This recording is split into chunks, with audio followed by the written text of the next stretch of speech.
God, thank you for this time, Lord. We come before you, Lord. Hallelujah, hallelujah. Thank you for everything you do in our life, Lord. Bless the Lord, oh my soul, and all that is within me. Bless his holy name. Hallelujah. You forgive all our sins and you heal all our sickness. Hallelujah. You crown us with, hallelujah, your tender mercies and, hallelujah, your eternal love, Lord. Hallelujah. You satisfy our mouth with, hallelujah, your good things. Hallelujah. So that we can dwell in your house forever, Lord. Hallelujah. As we sit before your word, be with my mouth, Lord. Hallelujah. It's not my word, but it is your word that, hallelujah, you speak to us, Lord, through that. Hallelujah. I surrender myself before you, Lord. In the name of Jesus, we pray. Today we're going to learn about Gideon. Let's read Judges chapter 6, verse 1. Judges chapter 6, verse 1. Then the children of Israel did evil in the sight of the Lord. So the Lord delivered them into the hand of Midian for 7 years.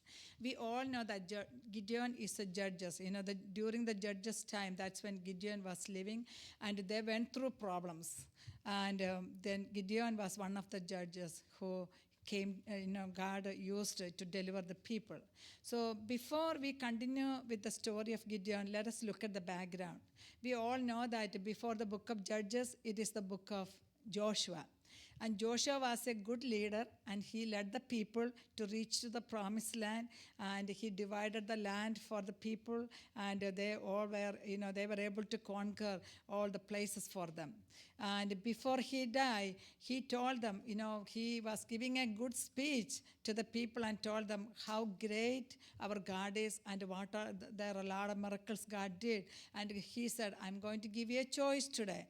Either you can follow the God of your forefather, or you can choose the God of the land where you're living. Then they all said, oh, no, we want to follow the God of our forefather. So they chose to live for God forever.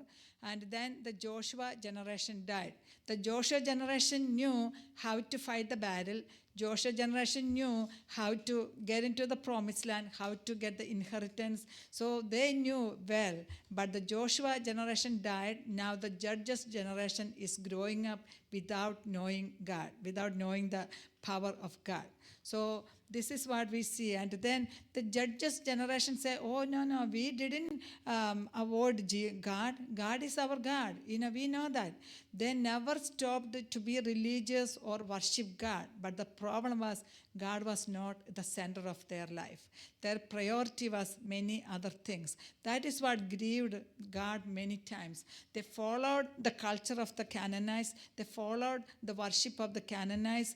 And then God's anger was kindling. So through this whole book of Judges, we can see that they go away from God, and God sent problems in their life. Then they cry unto God. Then God sent a deliverer. Then there will be peace. So it's like a cycle. It was keep on going. So when we give 1 inch for the enemy, then he'll take a room. That is how enemies plan. Now I heard about a story. There was a family, one husband and wife with a few children. They all living in a house. As the children were growing up, the house became small for them. So they decided to buy another land and build a house. So they moved into the new house, and this old house, first they thought they will sell it. Then they thought, no, let us give it for rent. So they set the advertisement, and they got a family that who will rent the house. So before he gave the key to the new people, he said, I have only one request.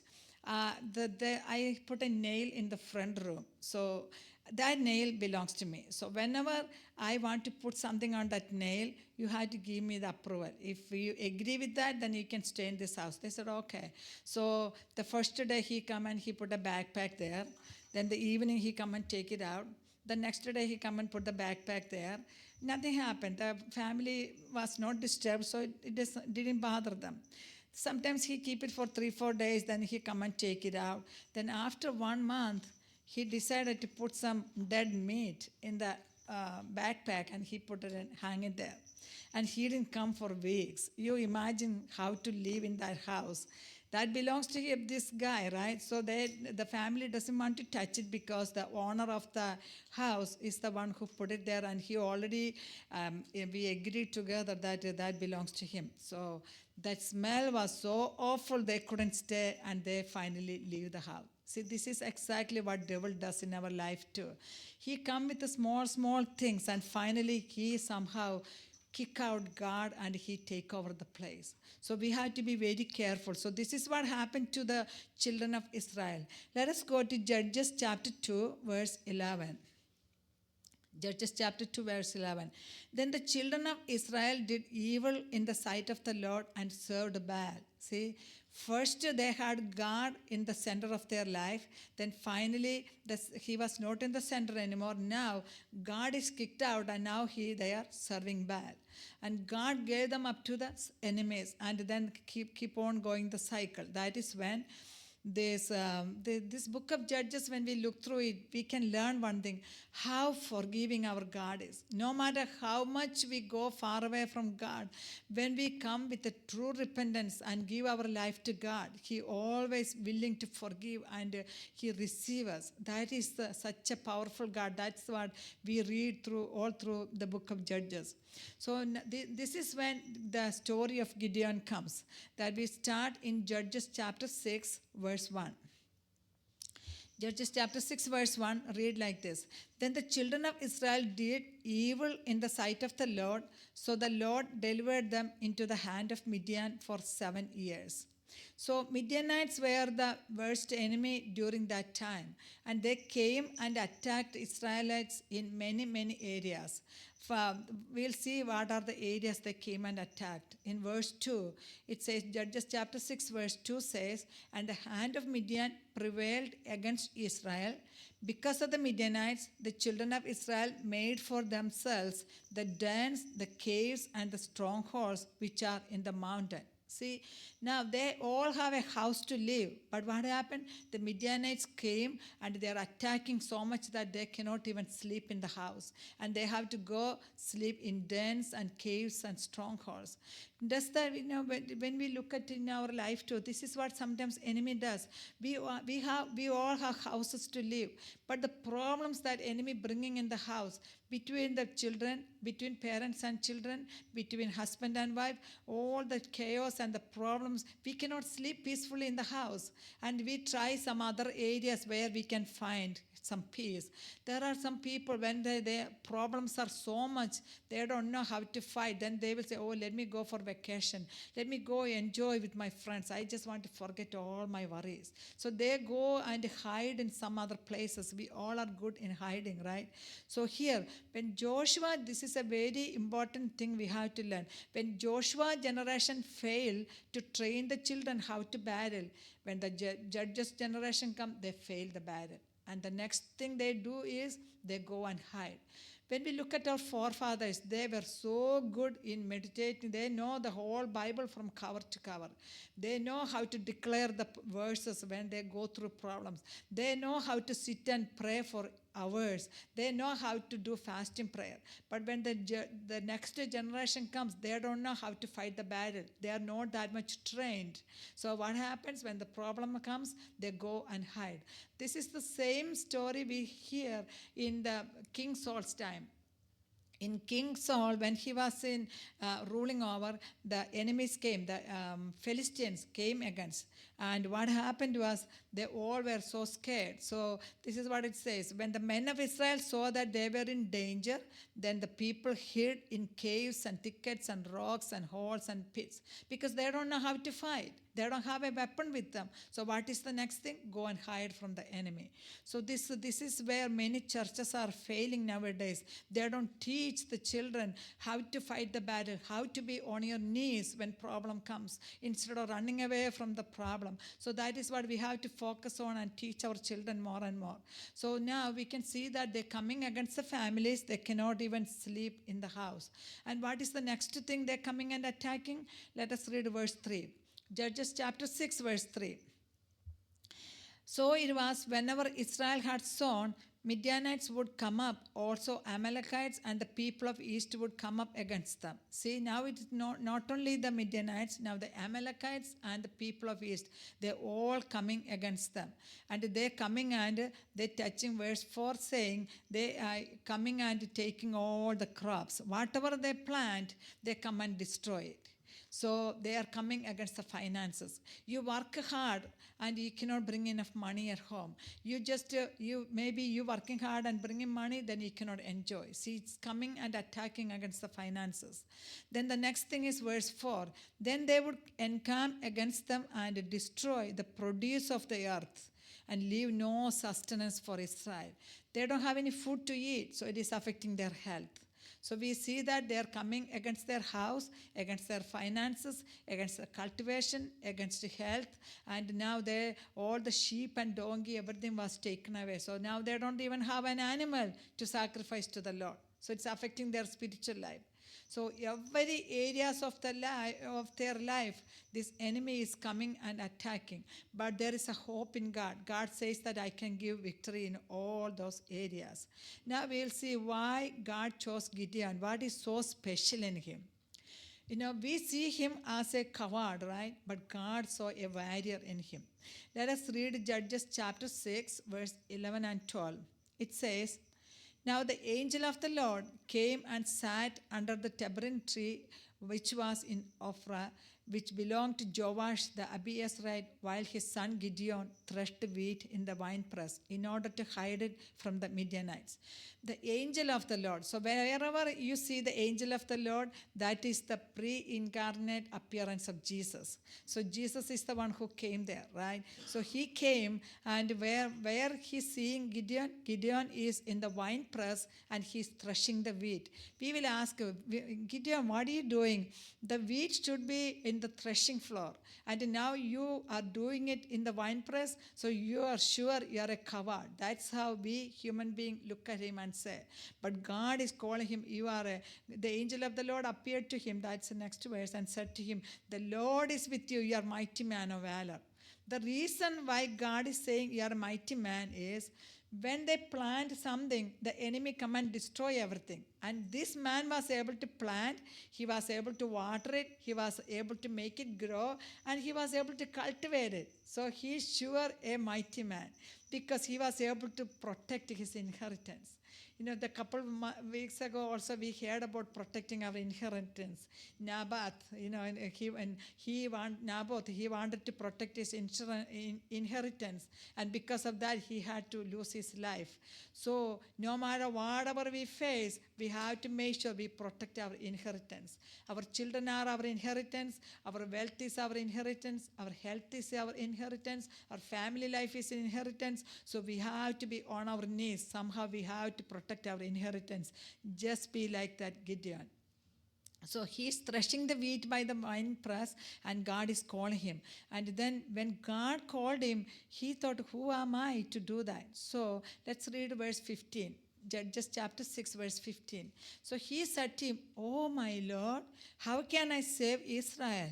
Indeed, my clan is the weakest in Manasseh, and I am the least in my father's house. So he is from the tribe of Manasseh. His clan is the weak, and he is the least of the least, and he is the smallest of the small. So he is saying that there is nothing good in me, God, for me to be used. He knows he is an insecure man. He is a coward. He has low self-esteem, and he is insecure about his clan, his image, and his place in the family. But God said, I am specialist in all these situations. I know how to use those kind of people. God chose him because God wants to take the glory. He doesn't want anyone to take glory. So now we can see that all through chapter 6, when you get home, you just read it. Gideon is keep on asking, God, show me, show me. I want you to show me that you are powerful. I want you to show me you will be with me when I go for war. Show me, show me. That is what he kept on asking, and God kept on showing him. So after the talk is done, Gideon said, okay, I found favor in you, Lord. Now I want you to show me another sign. Show me that you are the one who talking to me. So let me bring some sacrifice to you, and I want you to be pleased with that. So this angel of the Lord is waiting there, and he brought the sacrifice. Now when it go to verse 21, Judges chapter 6 verse 21, it's saying, then the angel of the Lord put out the end of the staff that was in his hand and touched the meat and unleavened bread. And the fire rose out of the rock and consumed the meat and unleavened bread. And the angel of the Lord departed out of sight. So now we can see that he knew this is truly, I'm hearing from God. So I have to get ready for the war. I have to save these people from these Midianites. So now we'll see what are the steps in his victory, the reason for the victory in Gideon's life. When it comes to chapter 6, verse 25 and 26, we can see that he was a praying man. At night time, he was sitting and praying, and that is when God is coming to him. And God is saying, take your father's young bull, the second bull of 7 years old, and tear down the altar of Baal that your father has, and cut down the wooden image that is beside it, and build an altar to the Lord your God on top of this rock in the proper arrangement, and take the second bull and offer a burnt or sacrifice with the wood of the image which you shall cut down. So first we see that he was a praying man. The second thing he has to do is, God is saying, Gideon, you know that your father has an altar in his house, in his house.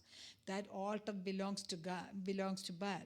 When the altar of Baal is there, you cannot build an altar for God. So you have to remove the altar of Baal from your house, from your life, and consecrate yourself. See, that is why many times God cannot use people like us, because we are not consecrating ourselves for God. There are a lot of altars in our heart. So God is saying, unless you remove the altar of the idols in your life, I cannot use you. And then his father, Joash, he was sold out to Baal. He is the priest of Baal. So he's saying that you destroy that altar and use that wood and make a sacrifice for God and put the fire with that wood. So, and I want you to sacrifice that bull that belongs to your dad, that is 7 years old. That is very particular, because for 7 years, these people were afflicted by Midianites. And for that 7 years, God was raising this bull to be sacrificed. So when we go through the problems, we should remember there is always a provision God provided for us. When Abraham was going through the Mount Moriah, you imagine 3 days he's climbing. It's a life of uncertainty. He know after 3 days I have to give my son as a sacrifice. But he didn't know on the other side a ram is also climbing. God is providing the solution for his problem while he was going through the problem. So here, this whole Israelites were going through the problem, but God already saw a bull that is growing up to do the sacrifice. So he did exactly what God, that is the victory in Gideon's life. Whatever God told Gideon, he was willing to do that. So he killed that bull, and he destroyed the altar, and then he made a sacrifice for God. So then we can see that after that, Gideon has to declare the war with the Baal, and it destroyed everything. And then now he's asking God, I want to know that you are calling me for ministry. I want you to show one more sign, God. So that is when he's doing the fleece test. I don't want to go through that, but he did the fleece test for his confirmation. So all through chapter 6, God kept on showing Gideon, I know you are a very coward, you are an insecure person, so I have to strengthen you. So God was proving himself, he is strong. Now when it comes to chapter 7, let us go to chapter 7 verse 1. Now, God is saying that I proved myself who I am by showing you all these signs. Now it is your job to prove your faith through your life. So now you show me. Chapter 7, God keep on asking, you show me that you really trust me. So verse 1, it's saying, then Jerubbaal, that is Gideon, and all the people who were with him, rose early and encamped beside the well of Harod, so that the camp of the Midianites were on the north side of them by the hill of Moreh in the valley. Harod in Hebrew means fear. This is the place God is going to separate the fearful people and the courageous people. So God said, bring them to the well. And God said, I want you to know you have 22,000 people, and that is too much for the war, because I don't want you to say that you got the victory because of your power. So I'm going to test here. You just tell them whoever is fearful, they can go. And then verse 3 saying, now therefore proclaim in the hearing of the people, saying, whoever is fearful and afraid, let him turn and depart at once from Mount Gilead. And 22,000 of people returned, and 10,000 remained. You imagine, 22,000 was with Gideon. Now he has only 10,000 remained.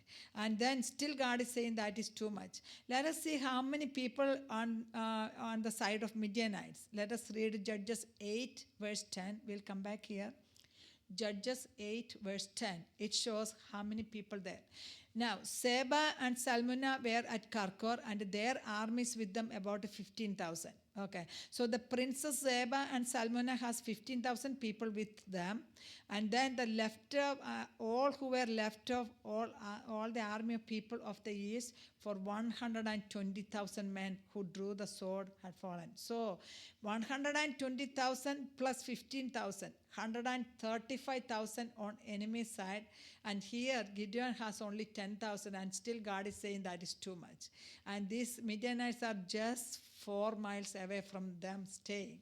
Okay, so now God is saying that I have to put you through another test. So 2 tests he did. First he did the test to see the fearful people how to live the test of fear.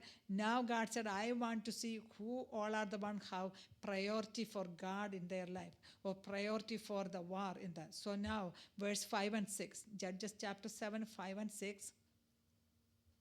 So he brought the people down to the water, and the Lord said to Gideon, everyone who laps from the water with his tongue as a dog laps, you shall set apart by himself. Likewise, everyone who gets down on his knees to drink. And the number of those who lapped, putting their hand to their mouth, was 300 men. But all the rest of the people got down on their knees to drink water. For a long time, I didn't understand what is the clue behind it, what is the secret behind it, how God separated these 300 people from them. Then finally I understood. See, 2 ways they're drinking water. The majority of the people, what they did was they knelt down to the water, and then they, with their mouth, they're drinking the water. But the other 300 people, what they did, they take water in their hand and they're drinking.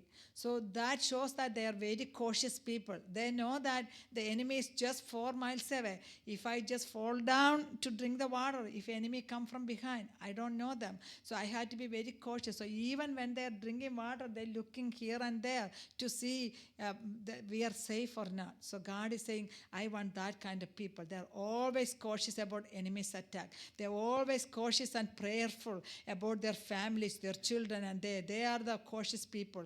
You know, even in Nehemiah's time, there is one verse we read that it's saying that with one hand they worked at construction, and with the other hand they held a weapon. So even when they were building the wall, they always had a weapon in their hand. So God is looking for people. What is your priority? Are you the people when you see the blessing, you just fall to it? Just like the other people, they knelt down into the water and they don't care. They are so selfish and keep on drinking water as much as they want. But the other people are very cautious. So God is asking, what is your priority?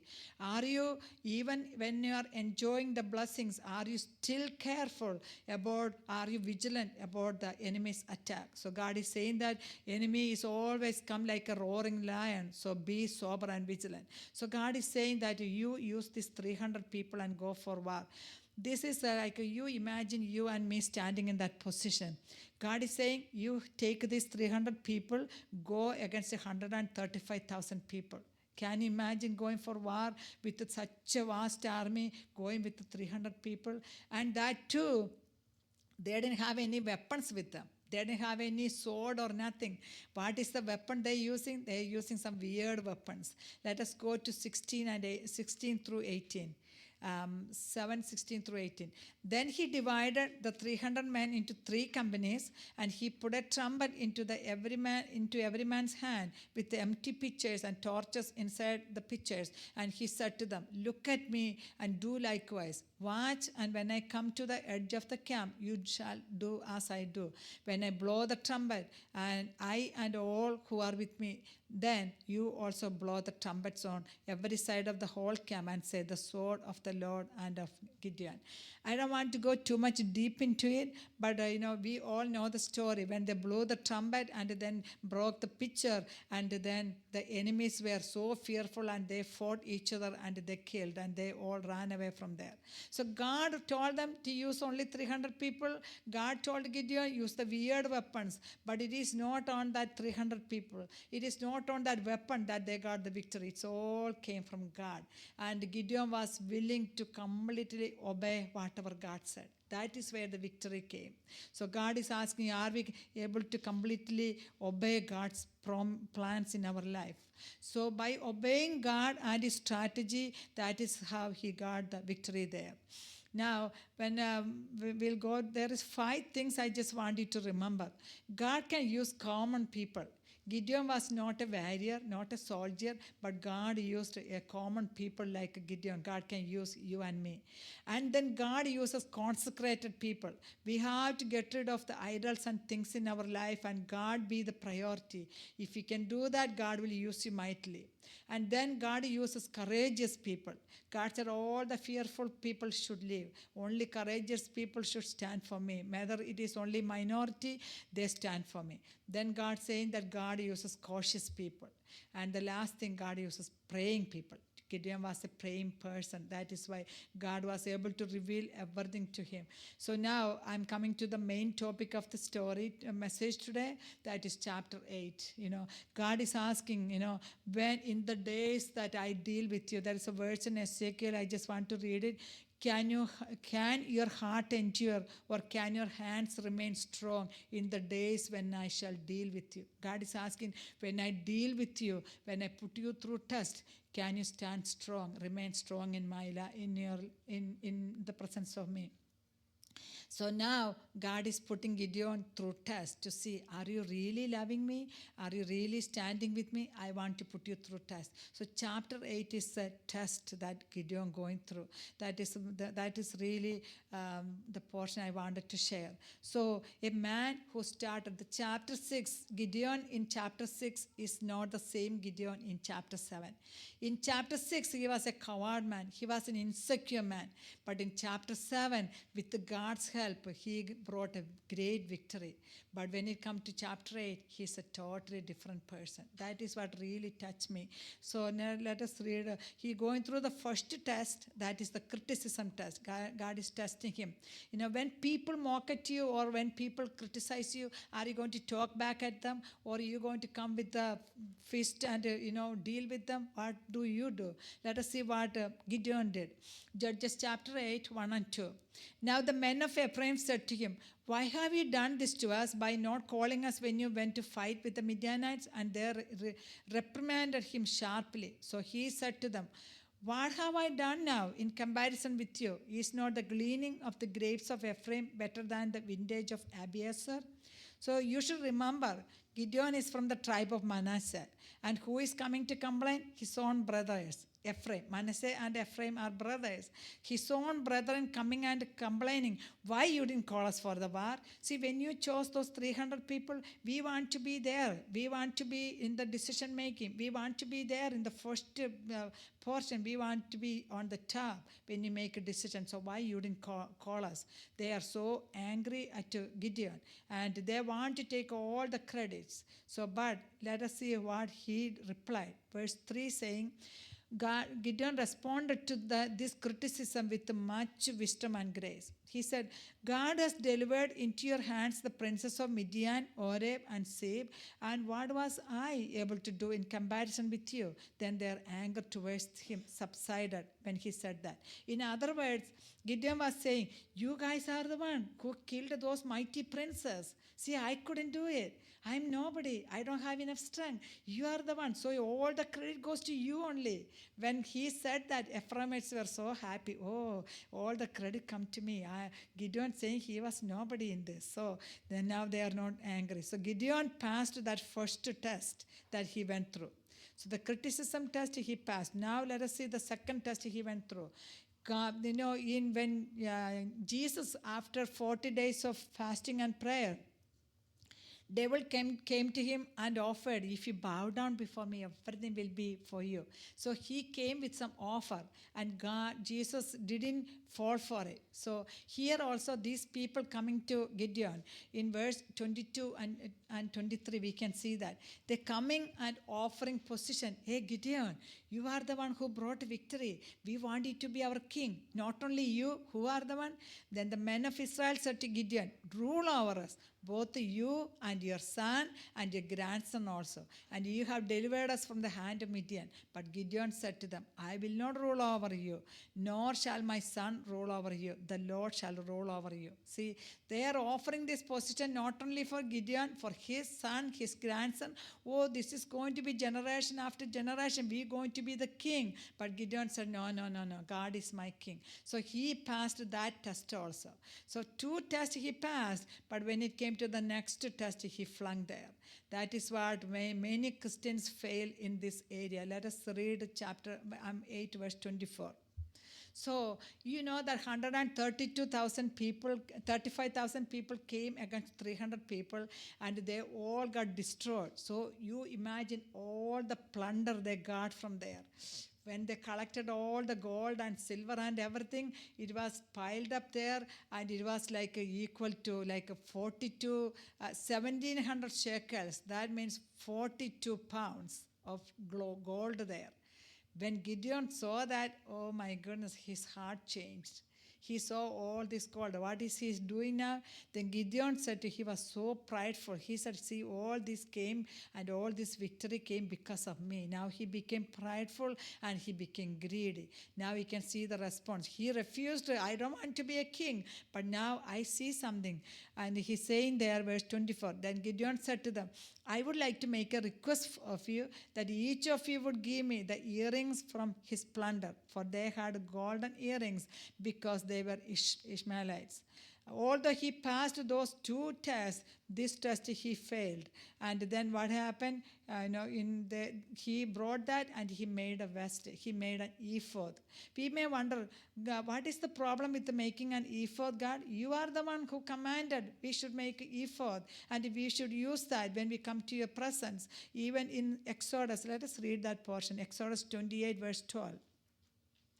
Exodus 28, verse 12, it says, and you shall put the 2 stones on the shoulders of the ephod as memorial stones for the sons of Israel. So Aaron shall bear their names before the Lord on his 2 shoulders as a memorial.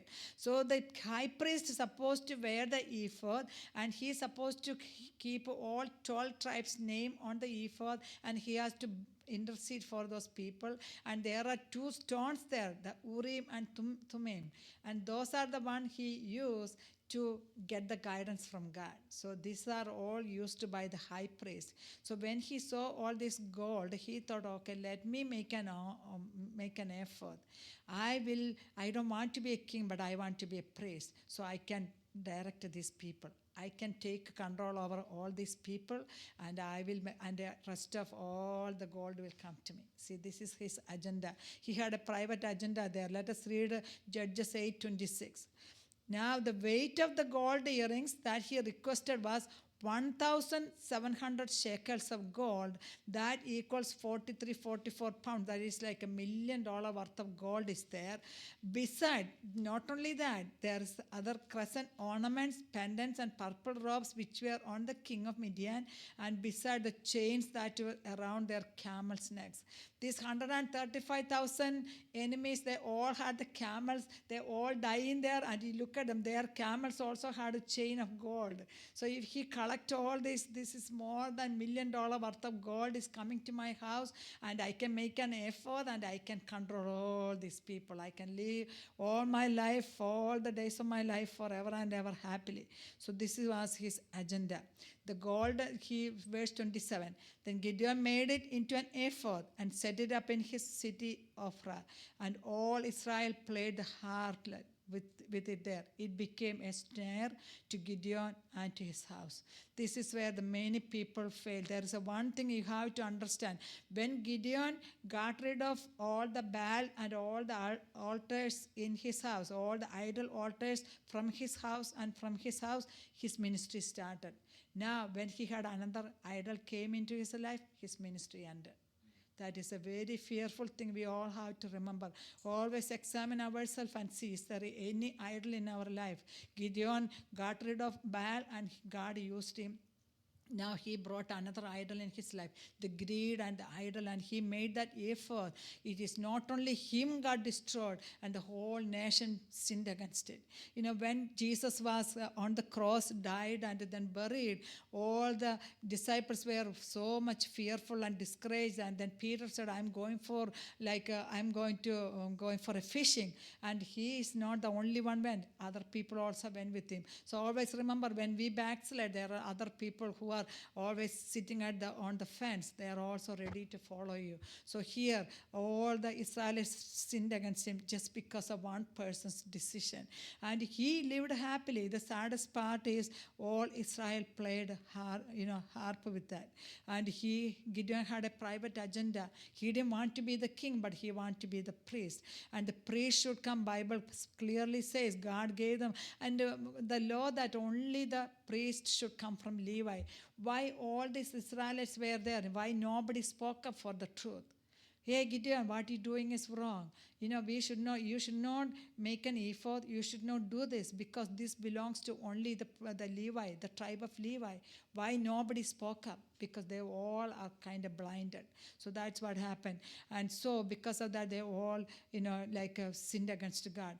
There is another person in the Bible who took the place of a priest. I just wanted to mention that. 2 Chronicle 26, 3 and 4. 2 Chronicle 26, 3 and 4. This is talking about King Uzziah. 2 Chronicle 26, 3 and 4. Okay, King Uzziah was 16 years old when he became king, and he reigned 52 years in Jerusalem. His mother's name was Jecoliah of Jerusalem, and he did what was right in the sight of the Lord according to all that his father Amaziah had done. So he was a God-fearing man to begin with, but later what did he do? Verse 16 through 19. 16 through 19. But when he was strong, see here also he became prideful, just like Gideon. When he was strong in his heart, was lifted up to his destruction, for he transgressed against the Lord his God by entering the temple of the Lord, burned incense on the altar of incense. So Azariah the priest went in after him, and with him were 80 priests of the Lord. See, 80 plus 1, 81 priests came after the king and told them. And verse 18, they withstood King Uzziah and said to them, it is not for you, Uzziah, to burn incense to the Lord, but for the priest, the son of Aaron, who are consecrated to burn incense. Get out of the sanctuary, for you have trespassed. You shall have no honor from the Lord God. Then Uzziah became furious, and he had a censer in his hand to burn incense. And while he was angry with the priest, leprosy broke out on his forehead before the priest in the house of the Lord beside the incense altar. So here the leprosy was seen to everyone. everyone. But now in the New Testament people, when we go against the will of God, there are a lot of people are with spiritual leprosy walking around. Nobody can see it, but God see. When He look at us, we all are walking around with spiritual leprosy. So He brought His own destruction, just like Gideon's pride and Gideon's greed brought a destruction in his life. Same with King Uzziah also became prideful and he brought his own destruction. We know Abraham, when he went after the enemy and brought Lot and all the victory he got, when he came back, he didn't take any plunders. He said, I don't want any spoil from this war because I don't want anyone to say that you made me rich. Only my God can make me rich. And he refused all the spoil. When David was going for the war against Philistines, Saul came with all the armor. He said, no, I don't want anyone's. I know where my position is. I know what to do. I don't want to take anyone's armor. I don't want to take anyone's weapon. I have my own weapon. And he did. So they all stood in their place and God was able to give them victory through that. God is asking today how much we give glory to God, how much control we taking for ourselves in our life, how much are we willing to give to God. Many times we say, oh God, 24 hours is nothing, I don't have enough in my life. If you give me 48 hours, I will spend 24 hours for you. Or if I win a lottery, Lord, I can give you half of my money, I will give it to you because we don't have it. If we get the lottery, then that is another story. There is one pastor, he went to visit his friend. He was a farmer. So while they were talking, the pastor asked a farmer, Mr. Smith, if you have 100 horses, will you give 50 to God? Oh, of course, I will give it to God. I have no problem giving. Okay. If you have 100 camels, you give 50 to God, to church? Oh, of course, I will give. Then pastor asked, Mr. Smith, if you have 2 pigs, will you give 1 to God? Oh, come on, cut out right now. I have 2 pigs, right? That's why you are asking.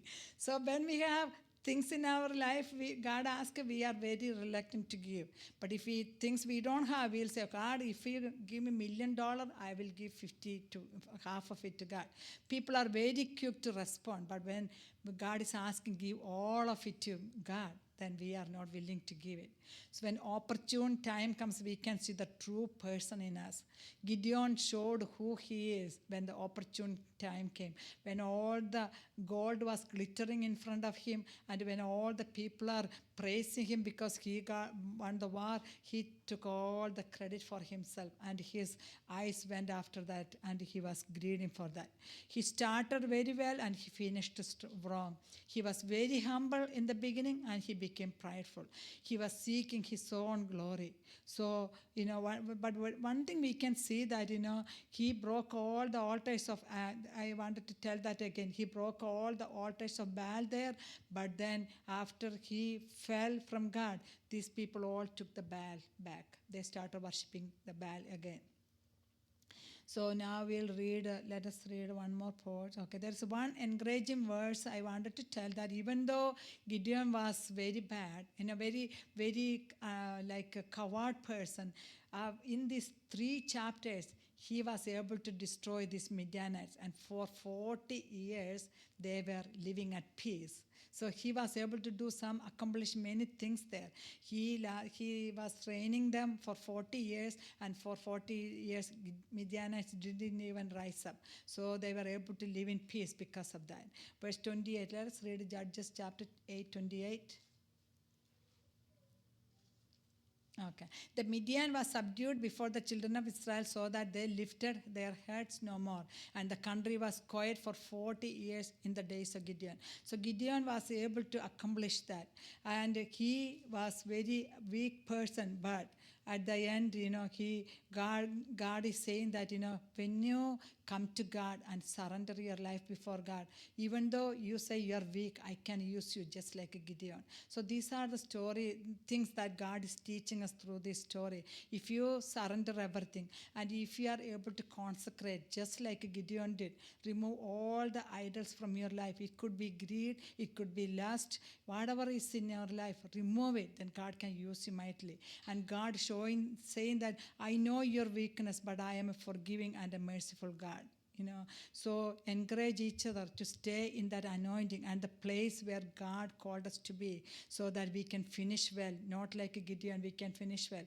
And another good thing is, even though he ended bad, his name is still in that hall of faith. In Hebrew 11 we can see that.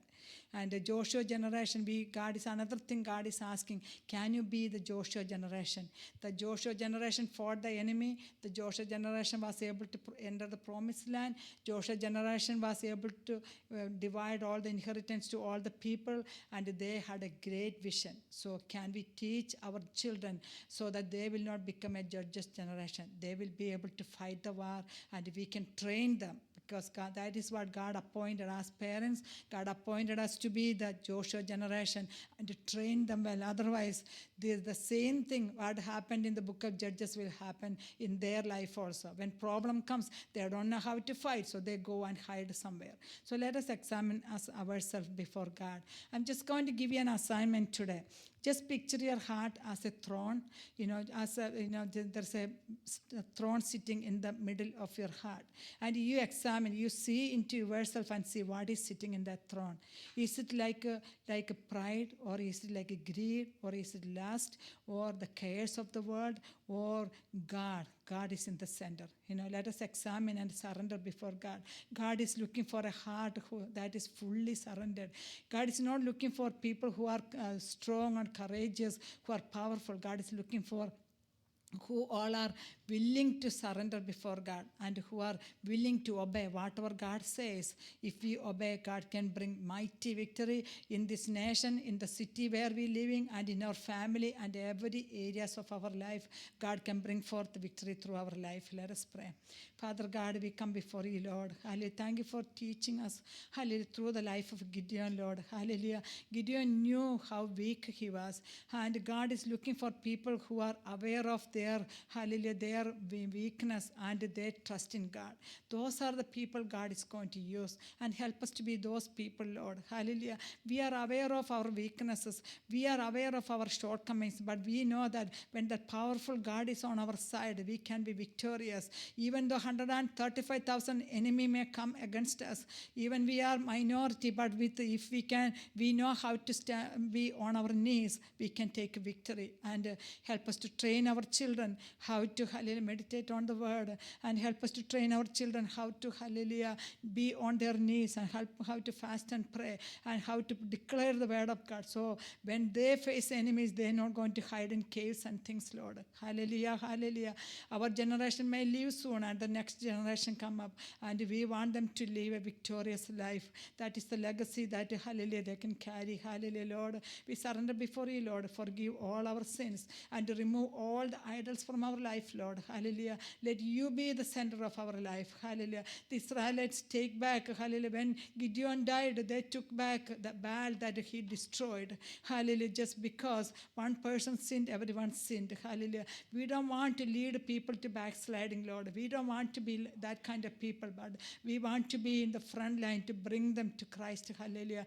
As we read in Psalm 23, Lord, you're going to bring us, and we're going to dwell in the house of the Lord all the days of our life. Hallelujah. All the goodness and mercy will come after us. We don't have to go be greedy and go after the gold and the, hallelujah, pleasures of this world, but everything will come to us. Hallelujah. I submit before you, Lord. In the name of Jesus we pray.